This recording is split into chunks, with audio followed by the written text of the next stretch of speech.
everyone, just a quick announcement before we start here. Our new original science fiction audio drama, The SOJOURN, is now finally complete and available on Google Books, Scribed, and Patreon. Coming soon also to Audible. There's a link in the description for the website where you can check it out. And if you pledge at Wanderer tier or above on Patreon, not only will you get every episode of The SOJOURN as and when it's finished, but you'll also get The SOJOURN Visual Dictionary, our complete and comprehensive reference book on the world of The SOJOURN, done in the style of the old Star Wars visual dictionaries. So please do check it out if you can.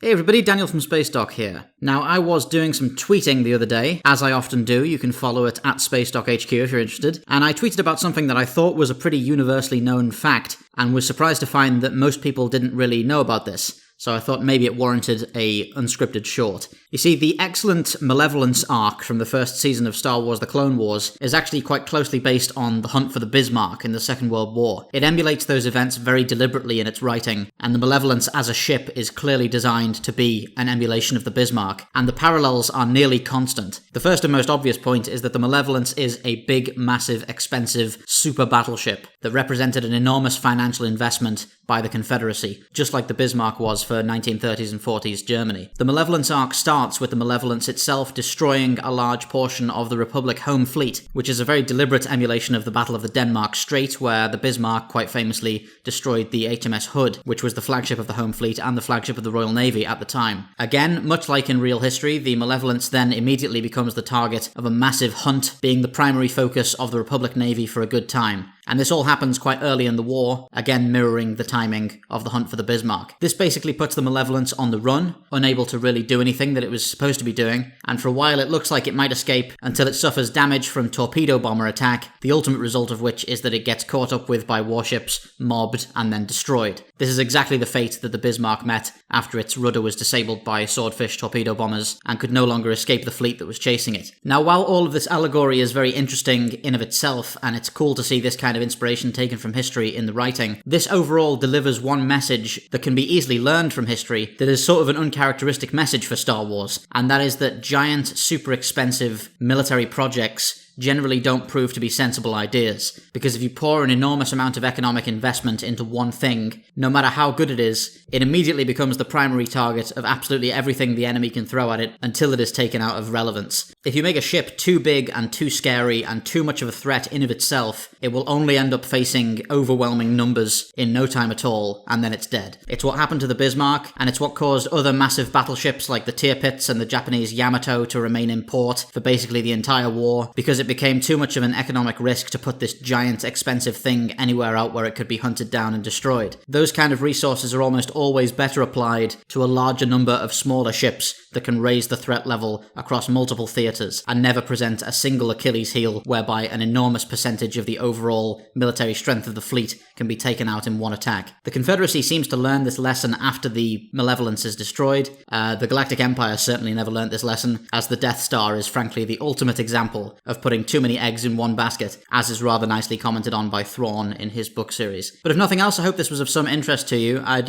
recommend rewatching the Malevolence episodes through this historical lens if it never occurred to you before. If you don't know much about the Bismarck or its history, I'll put a link in the description for Baz Battle's channel, who have a couple of videos on the Battle of the Denmark Strait and the hunt for the Bismarck. This isn't a sponsorship or a collaboration or anything. I just really enjoy Baz Battles, and I think you should check them out. It's a great channel. Thank you all for listening. This is Daniel from Spacedock, signing off.